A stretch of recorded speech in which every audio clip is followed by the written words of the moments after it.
How to use Visa card on Amazon. So hello guys and welcome back to today's video. In today's video, let's show you how you will be able to utilize Visa over here in our Amazon when you're purchasing one of your items.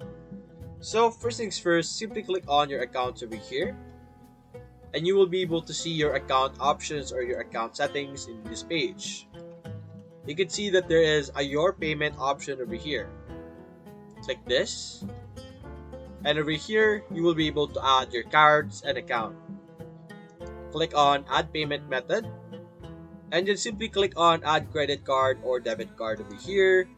And enter the necessary information of your Visa card. After that, you will then be able to use that as a payment method for your different products over here. So that's basically it guys. If you enjoyed this video, leave a like and subscribe.